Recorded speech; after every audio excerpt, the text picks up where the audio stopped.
Welcome to the channel. The channel is called TVP, the van project. So, where do we start?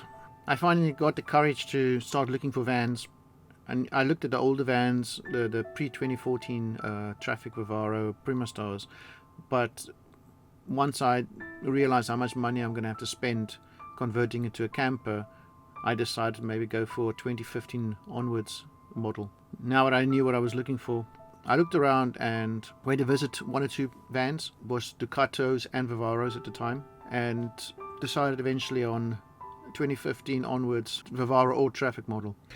The first vehicle I went to go look at was in the centre of Edinburgh, and I had to try and get there through rush hour, but the vehicle looked good, so I thought, you know what, I might as well go look. At least I've looked at one of his models, so I'll know what to look at for future reference. Got there on time, literally drove around the block of the vehicle.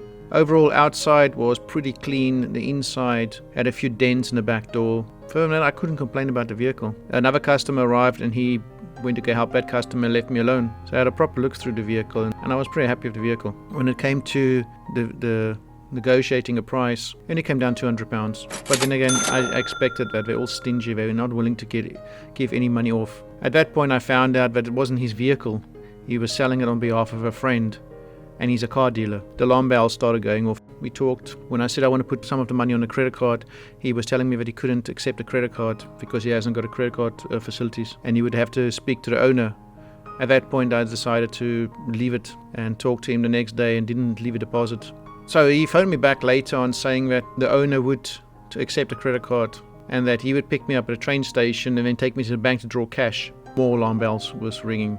I said I'll speak to him the next morning. That night I had a look at his reviews again on Google and on AutoTrader, and it pretty much was clear that his after-sales service sucked big time. So I decided to rather leave the van because I couldn't trust the seller. Next morning I phoned him, he didn't answer the phone, so I left a voicemail saying that I won't be going ahead with the sale. He kept on phoning me and I just ignored the phone. Eventually he phoned me from a different number. He was very pushy, trying to find out why I wasn't going ahead with the sale, and eventually I just had to tell him that it's my money, I won't be going ahead, and I put the phone down. It just felt off, and that's why I didn't go ahead with it, even though the vehicle was pretty good. The second vehicle I went to go look at, it just came onto the dealer's website, didn't have any photos yet, but I knew it was great, it had the mileage I wanted, it had the year I wanted, so I phoned them up, asked for some photos. They sent me this video, and I was quite happy with the overall video. Overall looks was good. They walked around the vehicle, showed me it. It looked pretty good, nice and clean. You know, I said to me, please show me any scratch and rusts and dents. And they showed me this one scratch you can see there, which you can't really see. I know where it is, so it's, oh, you'll notice it's wet. Not great to be looking at a vehicle in the wet. He'll be looking at these hubcaps, all the hubcaps are somewhat reason, even though they're plastic. You know, I'm going to pause this video in a second. I'll show you just about here. I know what I'm looking at in this vehicle now that I've had it. What you can see here, once you know what you're looking for, is that step has got rust on it. Underneath that plastic plate on it in the instep, that whole section is full of rust. All surface rust. The paint's gone. The water's been lying on there for years.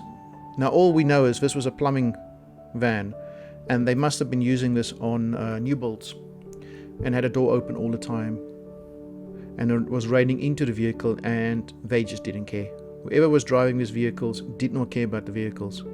So your step has got rust. That guide underneath the step, that's paint that's missing and flaking off. That whole thing is full of rust.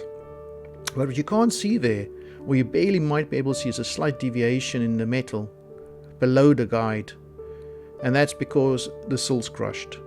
I didn't know about that.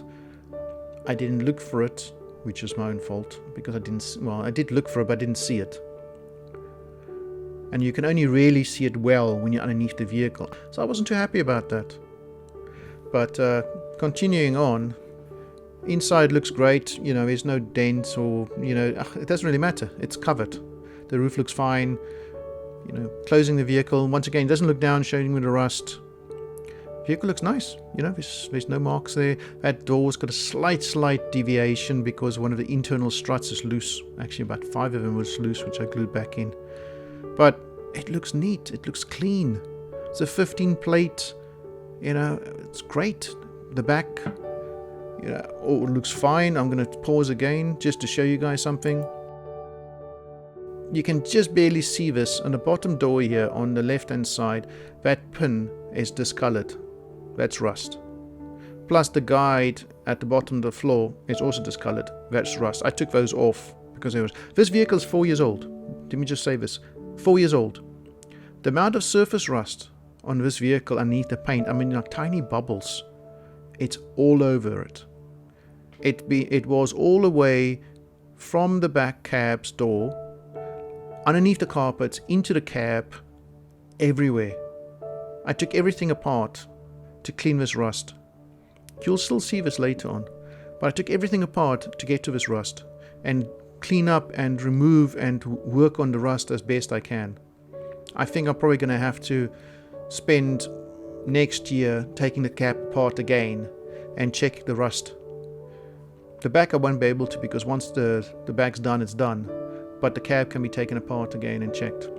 Because I think if you don't treat this rust, it's going to come back. He's showing me the reverse sensors in the back. Now, this is not the entry-level traffic. This is the medium one. Not the sport with the reverse camera. This one's got reverse sensors.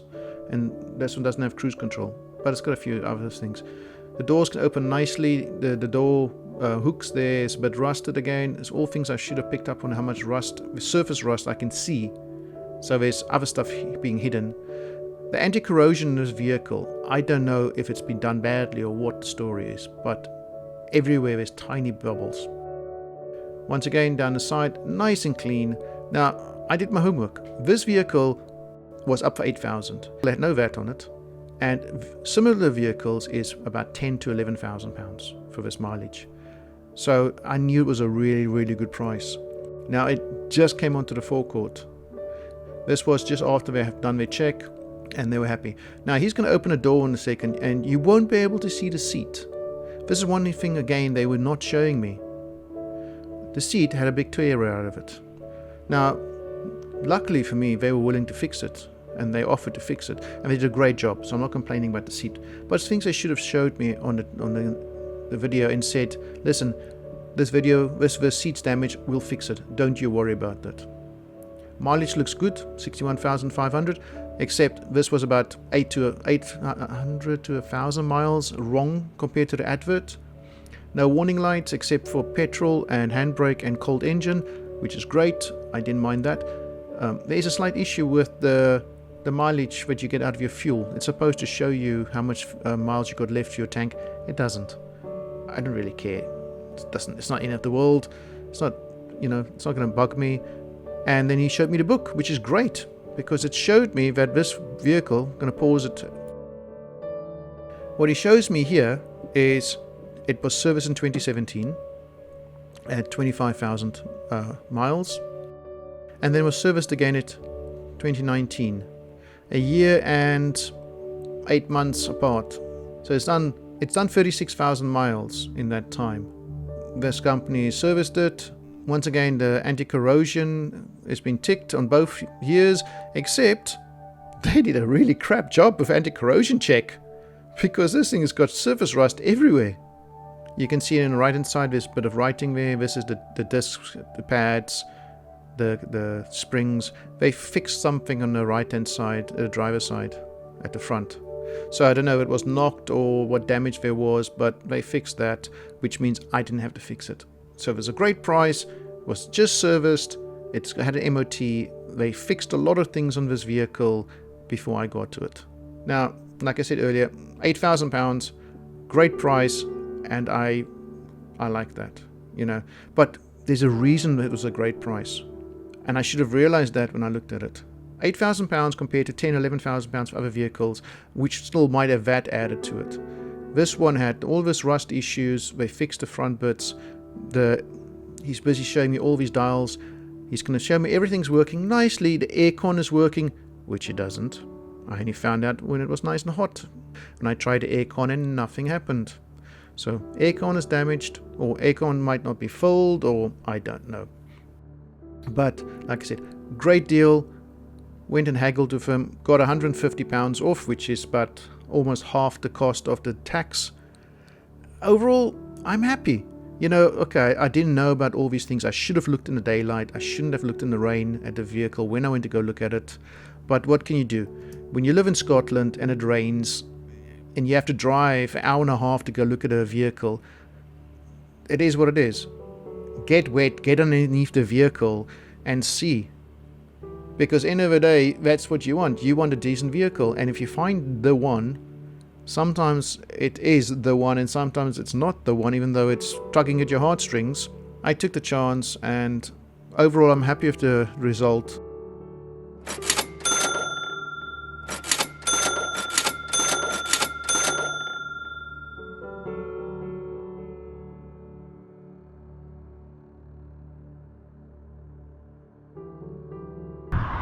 Well, I'll show you the original video that was put up for me. This is when you don't go look at a vehicle in the rain. You never ever look at a vehicle in the rain because it hides a lot of things. The original video, this was the only mark shown to me on the van. Right? I'm not going to name and shame the company because, you know, they did a lot of work on the van.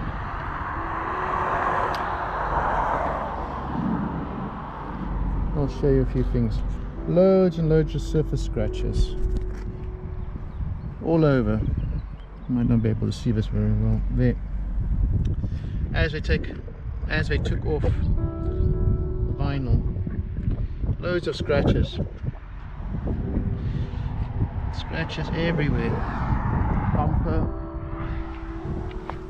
See it?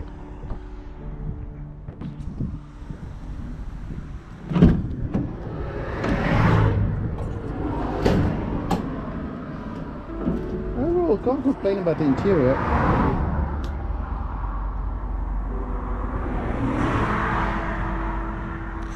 But that's not what I want to show you. You know, sure, have a look at any surface rust inside the cab, because you're going to have to treat that in the back. You're going to have to treat that before you start building the van. What I wanted to show you is you need to do your homework correctly and look at the van in the sunlight, because you can't really see anything here. There's a little thing on the spot on the Vivaros and the traffics. I don't know if this is a known issue, but seeing that there's no mudguard here, I'll show you. Maybe out of sun. Look at that. Now, I don't know if that's curb damage or that is stone damage from the front wheels kicking up stones. Not too sure. But this is what I'm saying. It's not just one side. One is nice and clean. Can't complain about it. Front bumper is clean. But, as I said, to look at these things in the daylight. Because cars to go past.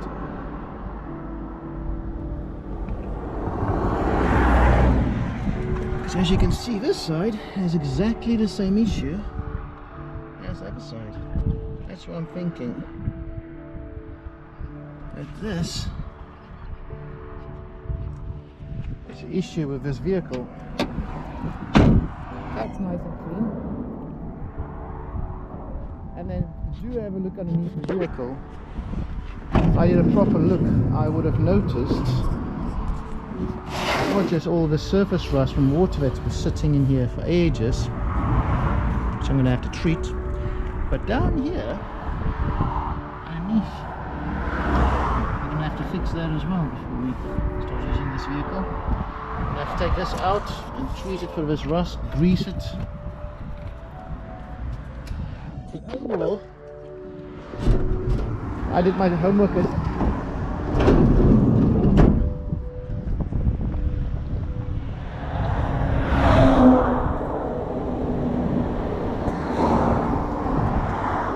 Overall, if I did my homework slightly better, I would have found all these things and not trusted a salesman. Never trust a salesman. Should learn that from day one. I'm happy with the vehicle overall. 60,000 miles, 8,000 pounds. I'm not complaining. The things I'm going to have to fix is going to cost me about 200 pounds to fix the paint for the, well, no, let me rephrase it. It's going to cost me about 200 pounds to fix the scratches and get that polished out properly.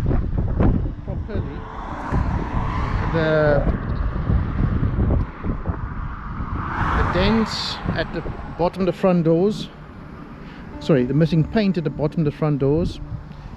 Not sure yet what that'll cost me. I'll find out soon enough. And then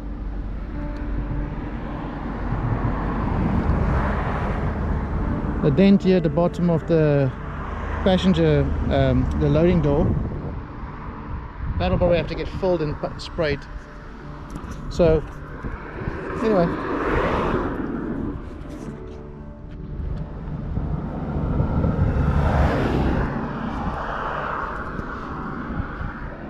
there's the surface scratches.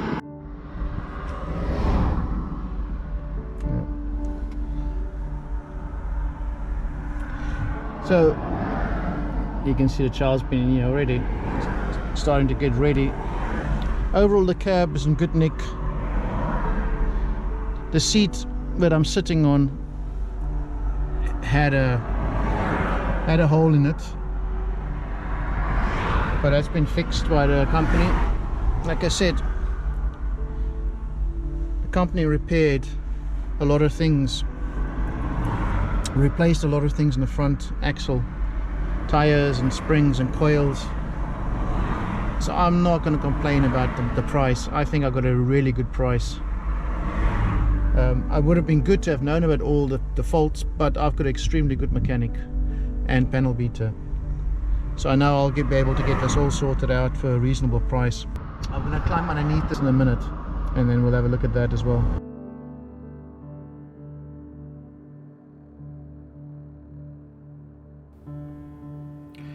The van went to the mechanic and he had a good look over it.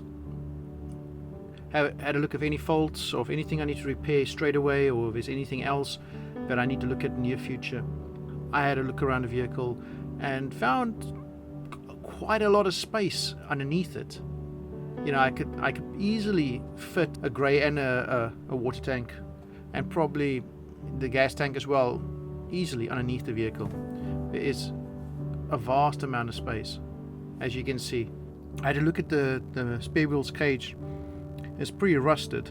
I think I'm going to have to take that down and get it sandblasted or grind it back down to metal and either get it powder coated or spray it. After that, I had a look again at the damage of the sill and found out it's about 1 meter in length. But yeah, we crushed the sill quite badly, and it pushed up into the bottom of the sliding door. And when I had a quick look again at the front where the rust was in the wheel wells, went all the way underneath and up into the wheel well. The inspection went well. I can't complain. The only one minor was the front right wheel, the driver's side, had a little bit of play on it, which we will fix next year on a service.